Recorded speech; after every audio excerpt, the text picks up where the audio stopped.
Boa noite, meus irmãos. Graças e paz a todos. Nesse momento vamos abrir nossas Bíblias na carta de Paulo aos Colossenses. Vamos tratar novamente da seção do capítulo 3, versículos 1 ao 4. Capítulo 3, versículos 1 ao 4. À medida que a igreja encontrar, vamos colocar de pé em reverência a palavra do Senhor.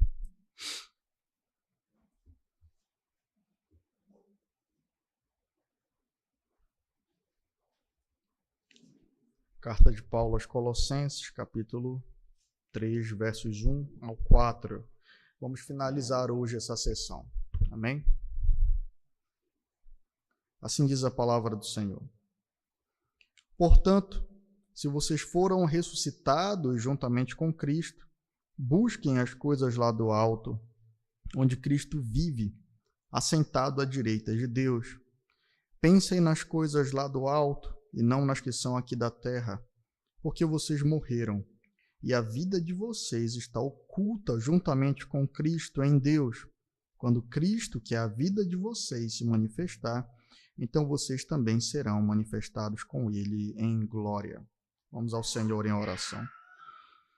Deus eterno e bendito, Pai Santo, rogamos, Senhor Deus, a Ti neste momento o Teu auxílio, Senhor. Instrui a nossa mente, Senhor, pelo Teu Espírito Santo. Ilumina-nos, Senhor, de forma que nós contemplemos a Tua palavra e a Tua verdade, de forma, Senhor Deus, que, Senhor, atraia a nossa mente, o nosso coração a Ti nesta noite, que haja concentração e dedicação, Senhor, que nós possamos estar diante da Tua palavra com profunda expectativa, Senhor. Com expectativa de ter o nosso coração operado por Ti, Senhor. De ter o nosso coração aperfeiçoado por Ti, Senhor. De ter a nossa mente, Senhor Deus, renovada mais um pouco, Senhor, pela Tua palavra. Ó Senhor, conduz-nos, Senhor Deus, diante da Tua palavra. Fala conosco, Pai. Fala a cada coração aqui presente. Fala a cada vida, Senhor Deus, de forma que Teu nome seja glorificado. Nos ensina, Senhor Deus, a graça, o poder, a plenitude de vida que nós encontramos em Cristo Jesus. É o que nós te suplicamos, no nome santo dele, Teu Filho amado, Senhor Jesus Cristo, e já te agradecemos. Amém e amém, Senhor. Poder sentar, irmãos.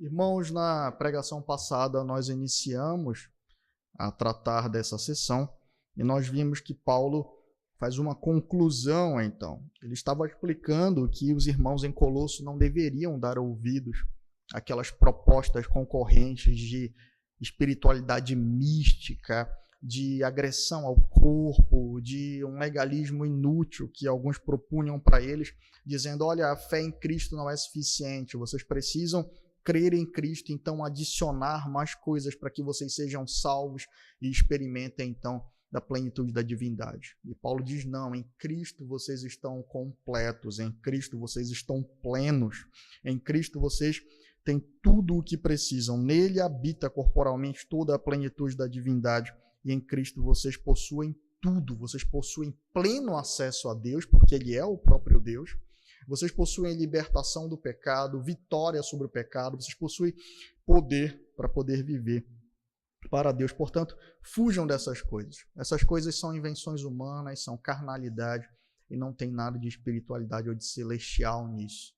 Então, Paulo diz, portanto, se vocês foram ressuscitados juntamente com Cristo, dizendo então que nós morremos para o mundo. O grande questionamento de Paulo é, irmãos, essa religiosidade inventada, que não tem fundamento na Escritura, que vem de argumentos carnais, que vem de argumentos que dizem que receberam santos, ou viram anjos, ou tiveram uma experiência mística. Isso é tudo diabólico, não tem fundamento na palavra. E vocês morreram para o mundo, então essa espiritualidade mundana tem que estar longe de vocês.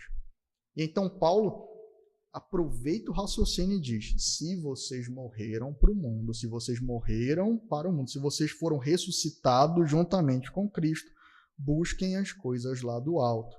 Como eu expliquei no domingo passado para os irmãos, esse portanto é conclusivo.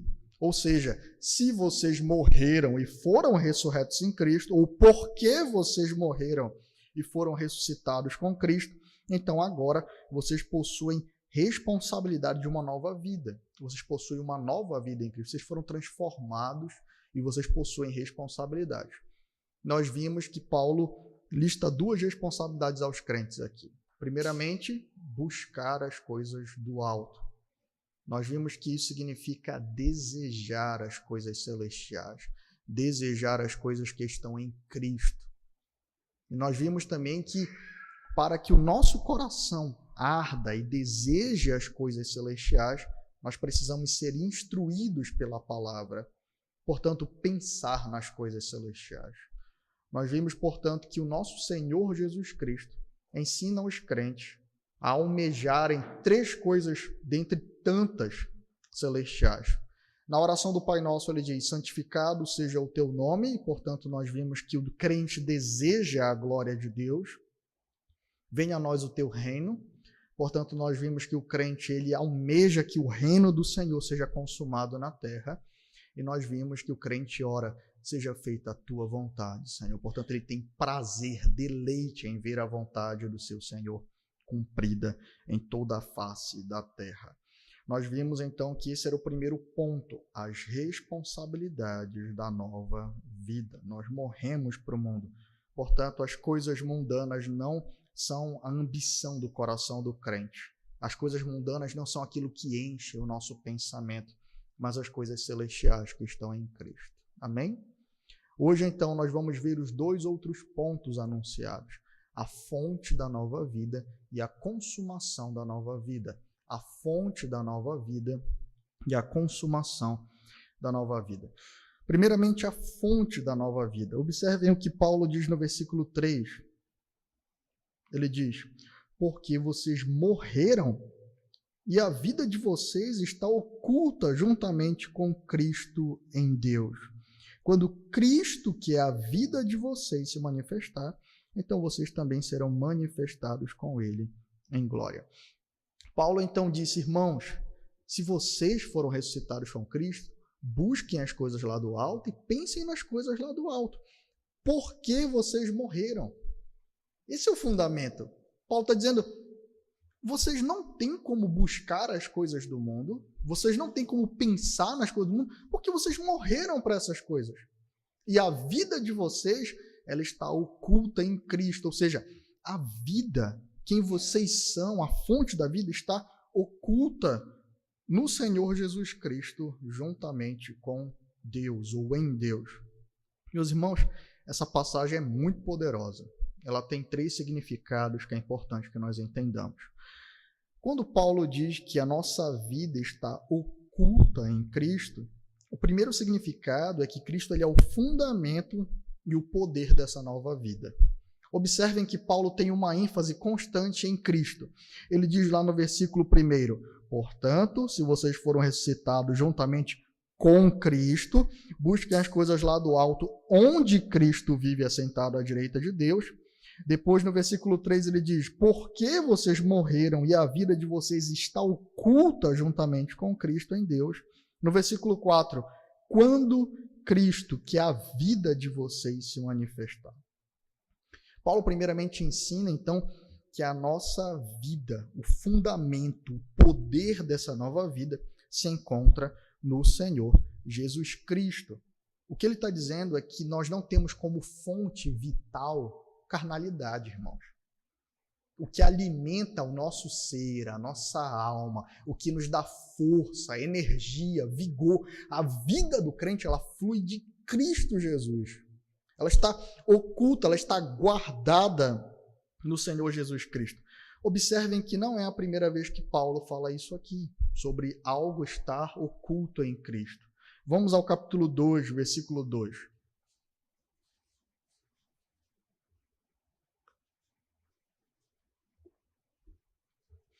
No capítulo 2, versículo 2, Paulo diz aos irmãos, faço isto para que o coração deles seja consolado e para que eles, vinculados em amor, tenham toda a riqueza da plena convicção do entendimento para conhecimento do mistério de Deus, que é Cristo, em quem estão ocultos todos os tesouros da sabedoria e do conhecimento.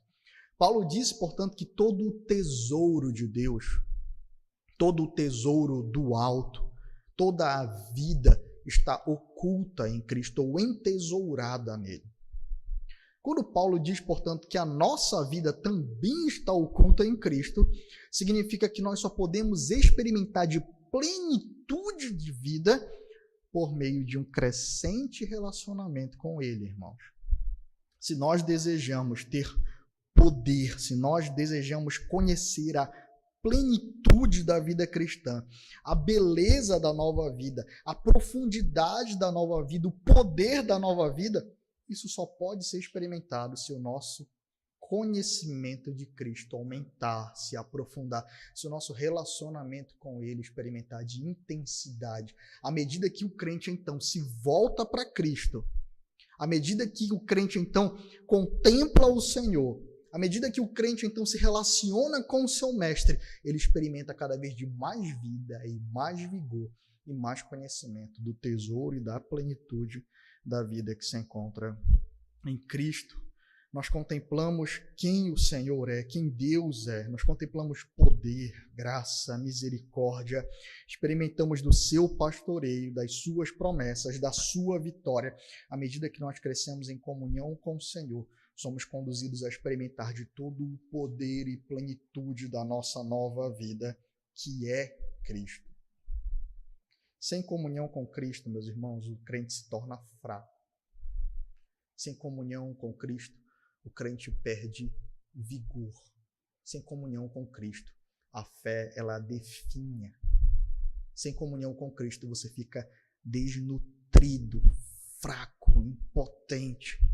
Porque Cristo é quem comunica a vida aos nossos corações. Em João 15, ele deixa isso explícito. Vamos até João, no capítulo 15. Evangelho de João, capítulo 15. Vamos ler do versículo 1 ao 7.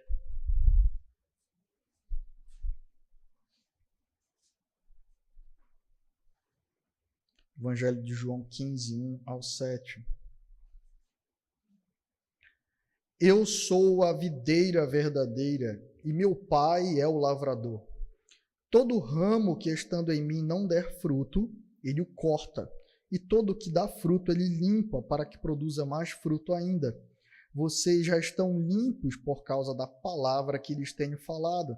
Permaneçam em mim, e eu permanecerei em vocês. Como o ramo não pode produzir fruto de si mesmo, se não permanecer na videira, assim vocês não podem dar frutos se não permanecerem em mim. Eu sou a videira, vocês são os ramos. Quem permanece em mim e eu nele, esse dá muito fruto, porque sem mim vocês não podem fazer nada. Se alguém não permanecer em mim, será lançado fora, à semelhança do ramo, e secará. E o apanham, lançam no fogo e o queimam. Se permanecerem em mim e as minhas palavras permanecerem em vocês, pedirão o que quiserem e lhes será feito.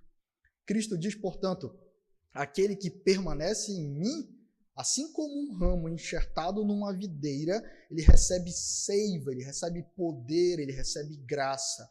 E a manifestação dessa vida é o que, irmãos? Fruto. Você vê vida por meio do fruto. Você vê um galho frondoso, mas toda aquela vida não vem do galho, ela vem da videira. É isso que Cristo está dizendo. Cristo comunica vida, poder ao coração do crente. Ele é a vida, e à medida que o crente, então, se intensifica no seu relacionamento com ele, ele recebe vida. E isso é uma marca de um cristão, irmãos, não é uma opção. Cristo diz, aquele que não está em mim, o Pai corta. E ele seca, porque ele não tem vida.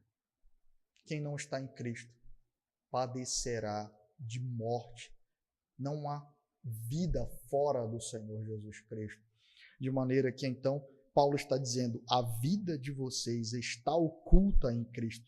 Todos os tesouros, todas as coisas celestiais, tudo que é do alto se encontra em Cristo, é lá que vocês conhecerão, é lá que vocês contemplarão. Meus irmãos, muitos crentes experimentam de uma vida cristã superficial e fraca e frágil e inconstante, porque eles não têm dedicado tempo e energia em aprofundar o seu relacionamento com Cristo. E por isso não têm recebido de poder. São crentes e ignorantes sobre a unidade com Cristo, sobre o poder da sua presença, sobre o pastoreio de Cristo, o ensino de Cristo, os mandamentos de Cristo. Não conhecem as promessas de Cristo, não têm desfrutado das bênçãos da nova vida que estão disponíveis para eles em Cristo. Se são de fato cristãos, eles passam por essa vida se arrastando ao invés de experimentarem da plenitude que o Senhor dispõe a eles. Não podemos ser assim, irmãos. A plenitude de vida em Cristo Jesus. A nossa vida está, meus irmãos, oculta neles. Se nós desejamos experimentar da plenitude da nova vida, dos seus tesouros, do seu poder, precisamos buscar mais comunhão com Deus em Cristo Jesus. Nele está a nossa força vital. Você tem tido poder, você tem tido dificuldade para vencer o pecado? Há poder em Cristo para você vencer o pecado. Você tem tido dificuldade em encontrar vigor para vencer as suas tentações? Cristo é o nosso vigor, irmãos. Você tem tido batalhas contra Satanás e as aflições? Cristo é aquele que traz ânimo e força ao nosso coração. A vida do crente está em Cristo Jesus. Se você deseja conhecer mais de Deus, se você deseja desfrutar de mais poder e de plenitude, curve os seus joelhos, clame ao Senhor Jesus Cristo, se coloque diante da palavra dele, do ensino dele, do Espírito dele, clame: Senhor, enche-me de ti, Senhor, concede-me mais vida, mais poder.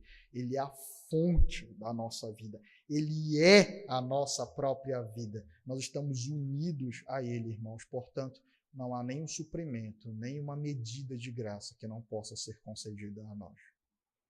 Precisamos lembrar disso, irmãos, para que nós, em momentos de fraqueza, busquemos força. E Deus é a nossa força, Cristo é a nossa vida. Paulo está dizendo: somente nele vocês obterão poder para viver. Abandonem todas essas propostas, abandonem toda essa falsa espiritualidade, abandonem as coisas carnais do mundo. Vocês não obterão vida e nem força de coisas carnais. Se voltem para o Senhor Jesus Cristo. Nele vocês vão encontrar poder e vida. Nele vocês vão conseguir força para buscar as coisas do alto, viver a vida do alto, pensar nas coisas do alto. Esse é o primeiro sentido de a nossa vida estar oculta em Cristo. Ela está entesourada, Ele é a fonte, Ele é a nossa vida. O segundo sentido é um sentido de segurança. Algo que está oculto está guardado. Quando nós temos um tesouro muito precioso, o que nós fazemos com ele? Nós guardamos, nós escondemos. Quando Paulo diz aqui, irmãos, que a nossa vida ela está oculta em Cristo, significa que ninguém pode tocar nela. Ela não está acessível, ela não está desprotegida, ela está guardada no Senhor Jesus Cristo, em Deus. Ninguém pode roubá-la, Cristo não irá perdê-la. Ela está segura, ela está guardada, ela está oculta no Senhor Jesus Cristo. Portanto, essa vida que foi concedida ao crente, irmãos, ela não se perderá. Ela não será roubada. Esse tesouro não está desprotegido, ele está oculto, guardado, entesourado no Senhor, em Deus. Quando nós lemos o texto de João 10, nós podemos entender a preciosidade dessa proteção. Vamos a João, no capítulo 10. Evangelho de João, capítulo 10.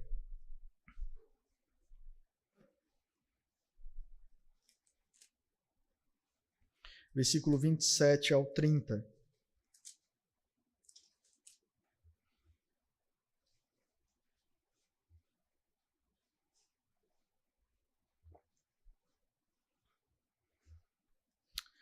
Assim diz a palavra do Senhor. Capítulo 10, 27 ao 30. As minhas ovelhas ouvem a minha voz. Eu as conheço e elas me seguem. Eu lhes dou a vida eterna. Jamais perecerão. E ninguém as arrebatará da minha mão. Aquilo que meu Pai me deu é maior do que tudo. E da mão do Pai ninguém pode arrebatar. Eu e o Pai somos um. Quando Paulo diz, a vida de vocês está oculta com Cristo em Deus, ele está dizendo isso, nós estamos guardados no Senhor, irmãos. Ninguém pode nos remover das mãos dele. Ninguém que recebeu a vida eterna a perderá. Cristo é a garantia disso. Ele é a segurança. Ninguém pode arrebatar da sua mão. Ninguém matará a ovelha do Senhor Jesus Cristo, porque ele é o bom pastor. Davi entregou a própria vida para combater uma ursa e um leão, para proteger ovelhas físicas, animais, porque ele era um bom pastor. Quanto mais o Senhor Jesus Cristo, que nos comprou com o seu sangue. Ele que é perfeito, eficaz. Ele que é pleno e competente. Ele que entregou a própria vida pelas suas ovelhas. Ele que é todo poderoso, nos guardará do maligno, meus irmãos, e do pecado. Portanto, Paulo está dizendo, vocês não perderão, vocês não se frustrarão, vocês não caminham em vão, vocês não buscam poder em vão, vocês não se relacionam com Cristo em vão. Não, essa vida, ela é vida eterna, ela é abundante e ela é segura. A nossa vida está guardada no Senhor Jesus Cristo. Nenhum inimigo pode tocar nela, nem mesmo a morte. Quando Lázaro morre, o Senhor Jesus Cristo então se aproxima para poder realizar o milagre da ressurreição. O que ele diz a Maria e Marta é, aquele que crê em mim, ainda que morto, viverá. Porque Cristo venceu a morte na cruz. Em 1 Coríntios 15, Paulo pergunta, cadê o teu aguilhão, ó morte? Foi tragada. Jesus Cristo venceu a morte na cruz, irmãos, para nos conceder vida. Portanto, ele é plenitude de vida e a nossa vida está segura e guardada, oculta nele. Esse é o segundo sentido, um sentido de segurança. Primeiramente, um sentido de plenitude, ele é a fonte da nossa vida. Depois, um sentido de segurança. E, por fim, significa que a nossa vida ela é desconhecida, ela é oculta. De quem? De quem nós morremos. Para quem nós morremos? Para o mundo, irmãos. Quando Paulo diz que a nossa vida ela está oculta em Cristo, vamos voltar para o texto. Observem o que ele está argumentando. Ele diz, olha, vocês morreram. Versículo 3. Porque vocês morreram e a vida de vocês está oculta juntamente com Cristo em Deus. A nossa vida está oculta para quem? Quem desconhece ela? O mundo, irmãos. Assim como nós estamos mortos para as coisas do mundo e a vida mundana não tem interesse para o crente, assim também eles, os ímpios, aqueles que estão no mundo, eles estão mortos para Deus, irmãos. Eles estão mortos para Deus. A nova vida é desconhecida deles. A nova vida ela é incompreensível para eles. A nova vida, meus irmãos, elas não têm sentido para as coisas do mundo. O mundo não aprecia aquilo para o qual nós nos dedicamos. Nós sabemos que a nossa vida está em Cristo. Então Paulo diz, busque as coisas do alto, pensem nas coisas do alto, ambicionem as coisas do alto, desejem as coisas do alto, empenhem a vida de vocês para Cristo, que é a vida de vocês. Mas isso não tem sentido nenhum para o mundo. Isso é desprezado pelo mundo. Isso é desconhecido pelo mundo. A vida, o poder, a graça, ela está oculta para aqueles que se perdem. Paulo diz que Satanás cegou o entendimento dos incrédulos. E a menos que o Filho revele, irmãos, não há para eles nenhum valor naquilo que nós valorizamos. Vocês entendem? Assim como Paulo diz que as coisas do mundo se tornaram esterco para eles, assim como as coisas do mundo se tornaram refúgio para ele, o mundo nos olha com desprezo, irmãos. As coisas de Cristo não têm valor para o mundo. O prazer da adoração não tem sentido nenhum para eles. O prazer nas coisas de Cristo não tem sentido nenhum para eles. A obediência, a pureza, a santidade, o poder, a graça, a energia, a vida do crente não tem sentido. A glória de Deus não tem sentido para eles, não é o que eles ambicionam. Portanto, as coisas do Senhor são desprezadas por esse mundo. Meus irmãos, o prazer que nós temos nas coisas do Senhor são totalmente incompreendidos para aqueles que estão na carne. Meus irmãos, nós estamos unidos a Cristo, nós estamos unidos na morte de Cristo, na ressurreição de Cristo e na vida de Cristo. Portanto, o que Cristo recebeu deste mundo? Oposição, impropério. Nós também receberemos isso do Senhor. O mundo não somente despreza as coisas que nós valorizamos, as coisas eternas, as coisas do alto, mas eles odeiam as coisas do alto. Abrem 2 Coríntios, no capítulo 2. Observem a metáfora que Paulo utiliza aqui. 2 Coríntios, capítulo 2. Vamos ler o versículo 14 ao 17.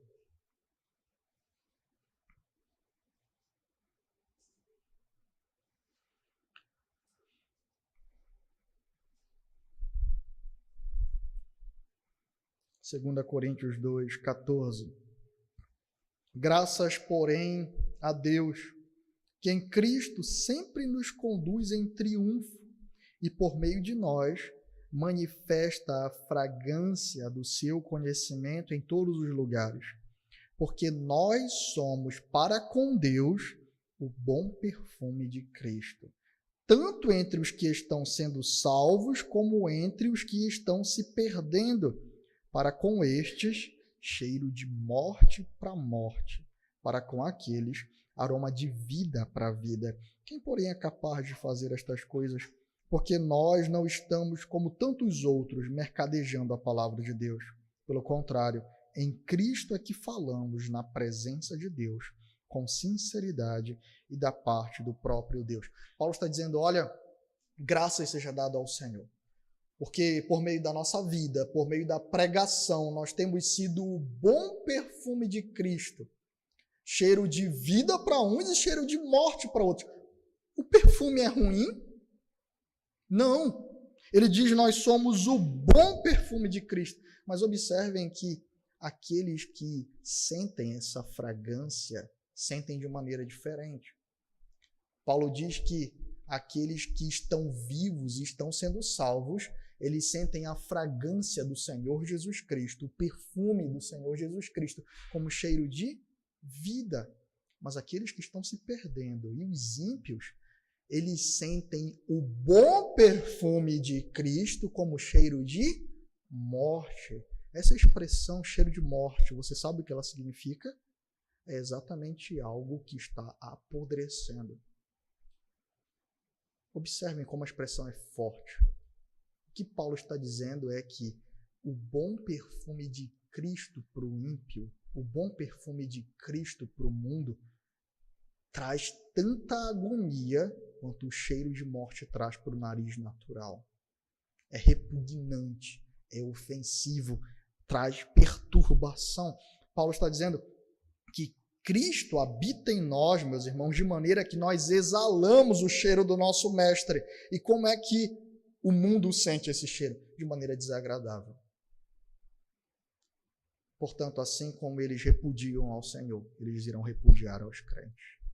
Eles sentirão em nós agonia, repulsa.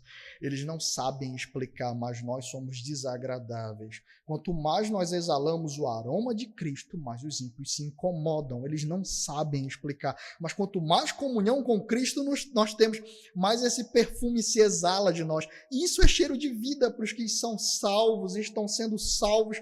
Mas é desagradável. A vida, o Mestre, o Cristo em nós é desagradável para o mundo.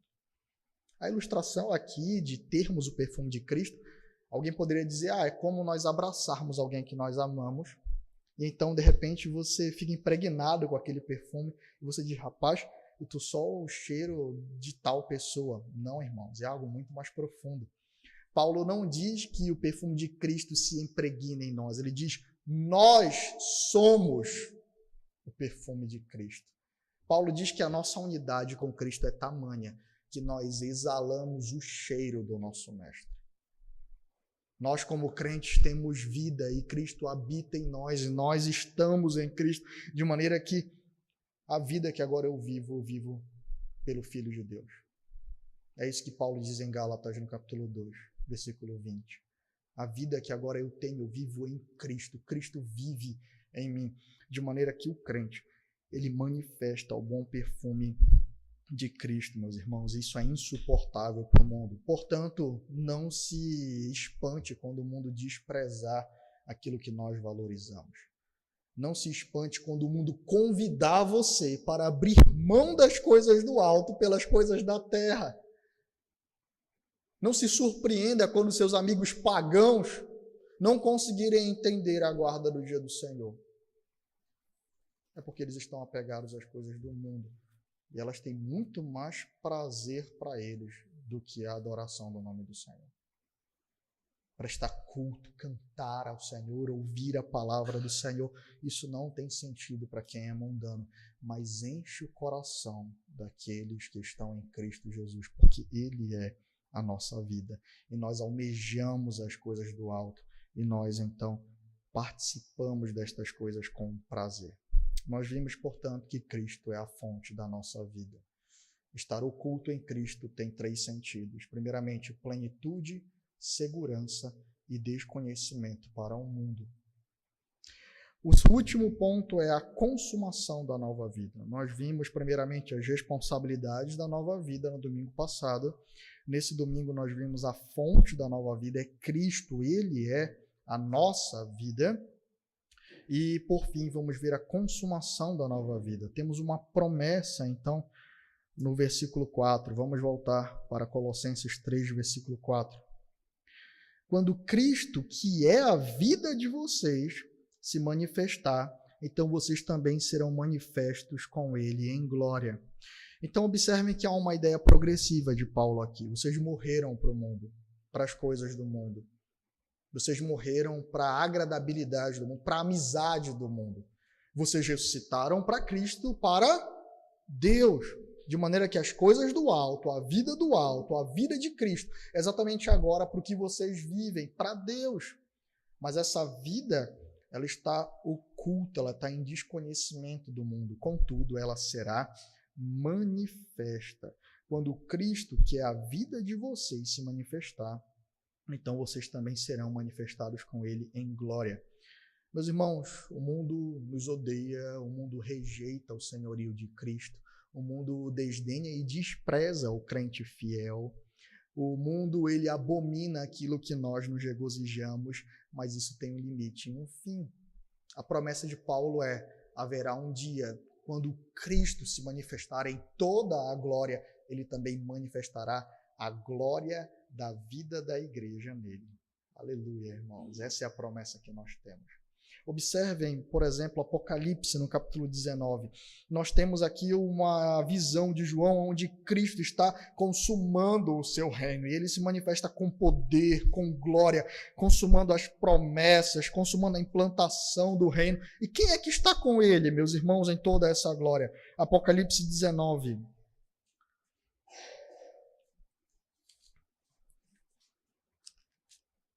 Apocalipse 19, versículos 5 a 8.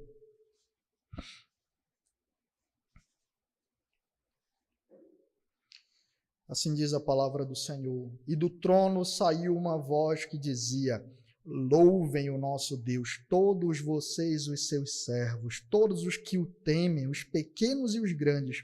Então ouvi o que parecia ser a voz de uma grande multidão, uma voz como de muitas águas e como de fortes trovões, dizendo: aleluia, pois reina o Senhor nosso Deus, o Todo-Poderoso. Alegremo-nos, exultemos e demo-lhes a glória, porque chegou a hora das bodas do Cordeiro, e a noiva dele já se preparou. A ela foi permitido vestir-se de linho finíssimo, resplandecente e puro, porque o linho finíssimo são os atos de justiça dos santos. Vamos ao versículo 11. Vi o céu aberto, e eis um cavalo branco, e o seu cavaleiro se chama Fiel e Verdadeiro, e julga e combate com justiça. Os seus olhos são como chama de fogo, na cabeça dele há muitos diademas. Tem um nome escrito que ninguém conhece, a não ser ele mesmo. Está vestido com um manto encharcado de sangue, e o seu nome é Verbo de Deus. Os exércitos do céu o seguiam, montados em cavalos brancos e vestidos de linho finíssimo, branco e puro. Da sua boca saiu uma espada afiada para com ela ferir as nações. Ele mesmo as regerá com cetro de ferro, e ele mesmo é o que pisa o lagar do vinho do furor da ira do Deus Todo-Poderoso. Nós temos Cristo entronizado, Cristo se revelando em glória, e quem está com ele? A sua noiva, os santos. O linho finíssimo e puríssimo que a noiva veste são os atos dos santos. Quem é a noiva de Cristo, irmãos? É a igreja do Senhor. Cristo se manifesta em glória, em poder. Ele vem reger as nações, julgar as nações, esmigalhar as nações. E a sua noiva está com ele, sendo apresentada diante de todas as nações e dos seus inimigos em glória. Essa é a promessa que nós temos no Senhor Jesus Cristo, que quando ele se manifestar, a vida que o mundo desprezou, os santos que o mundo desprezou, a piedade que o mundo lançou fora, cada um dos que foram oprimidos, perseguidos e aflitos por Cristo, assim como foram humilhados com seu mestre, serão glorificados com aquele que é a vida da igreja. Paulo diz que há uma consumação da nova vida, quando nós receberemos todas as promessas e toda a plenitude dela em Cristo Jesus. Meus irmãos, nós reinaremos com o Senhor a quem nós servimos. Quando todo olho vê, todo joelho se dobrar, toda a língua confessar que Ele é Senhor para a glória de Deus Pai, a igreja estará com o seu Senhor. A noiva de Cristo, ela estará com Ele. Nós seremos manifestos na glória do nosso Deus. Tudo desse mundo passará. Como João diz, a cobiça da carne, a cobiça dos olhos, a soberba da vida, Satanás, a besta, o anticristo, esse sistema falido mundano passará. Eles receberão morte eterna, banidos para sempre da vida e da presença do Senhor. Mas nós não. Quando todos os inimigos do Senhor forem vencidos e postos por estrado dos seus pés, debaixo dos seus pés, nós como igreja triunfaremos com Ele, irmãos. Essa é a promessa que nós recebemos.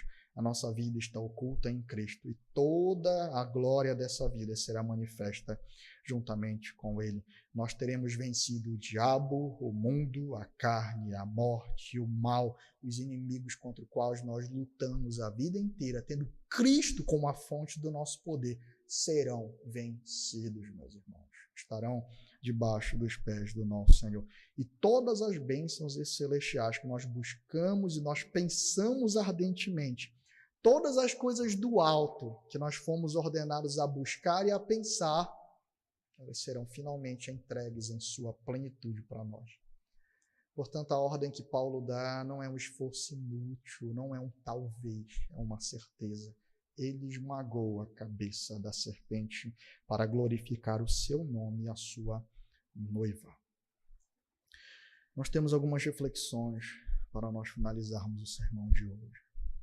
Primeiramente, meus irmãos, Paulo nos disse que em Cristo nós temos poder, deleite, segurança, graça, todas as bênçãos, meus irmãos, que nós precisamos. Portanto, crentes, nós precisamos clamar o nome do Senhor para experimentar disso. Como o seu coração não arde por essas coisas? Como, irmãos? Como é que nós temos nos satisfeito com tão pouco quando nós temos plenitude em Cristo para hoje, para agora, antes da consumação, a plenitude de vida para nós experimentarmos, irmãos? Não se esqueça disso. Não descanse enquanto diariamente não ir ao Senhor em oração e dizer: Senhor, enche-me mais de Ti, Senhor. Eu quero experimentar de mais vida. Tu és a plenitude de vida, Senhor. E eu ainda vejo na minha carne pecado, eu ainda vejo na minha mente confusão, eu ainda vejo no meu coração apetite por coisa que eu não deveria ter, Senhor. Portanto, eu te suplico, concede-me mais vida e mais poder, Senhor. Precisamos orar assim, irmãos. Como é que nós temos orado? O que é que nós temos buscado do Senhor? Quais são as nossas ambições? Cadê as coisas do alto ardendo no nosso coração? Cadê as orações por santidade, em arrependimento, de joelhos diante do Senhor, pedindo mais poder do alto? E as pessoas perguntam, por que não experimentamos de um avivamento? Porque não há interesse pelas coisas de Deus. Nós temos nos dedicado continuamente a coisas sem vida. E é por isso que temos experimentado de tão pouco vigor na nossa vida espiritual, irmãos. Nós buscamos tão pouco o Senhor, clamamos tão pouco pelo Senhor, temos tão baixa expectativa da presença e da comunhão com Deus.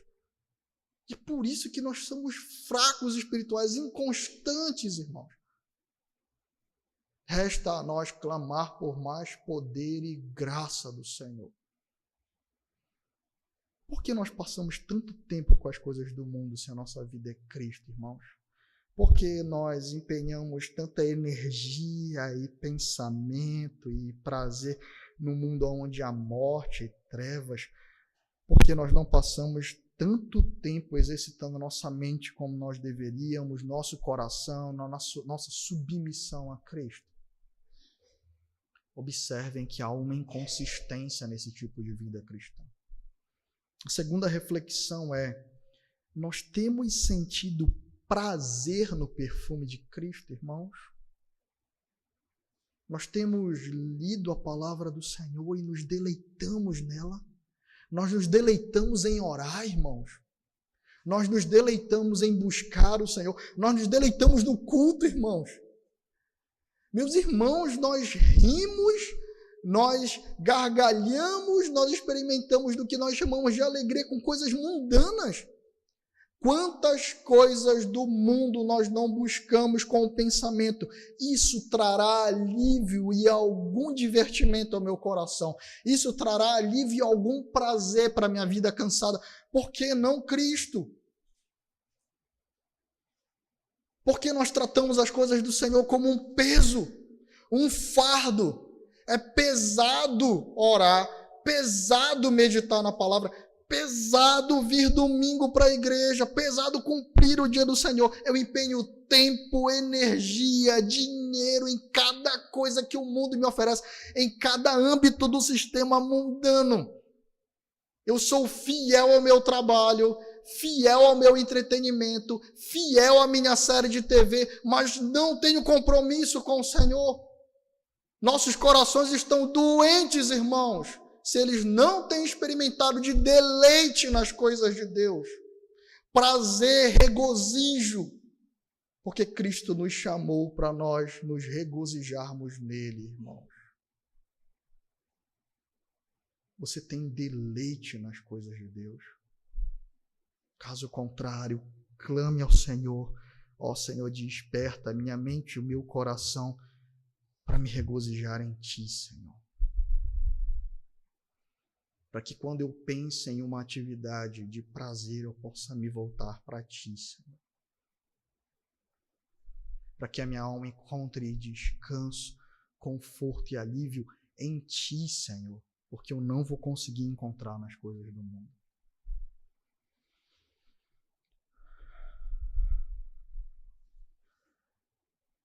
Que tipo de deleite nós temos tido na adoração do Senhor? Tem prazer nos cânticos, tem prazer em estar na casa do Senhor. Nós lemos o salmista falando sobre o prazer dele nas coisas de Deus como algo tão distante a nós. Nós vemos o salmista dizendo que a palavra é como mel. Nós vemos ele dizendo: eu prefiro estar na tua casa, Senhor, na tua presença, em adoração, do que em qualquer outro lugar. Isso é para nós, irmãos.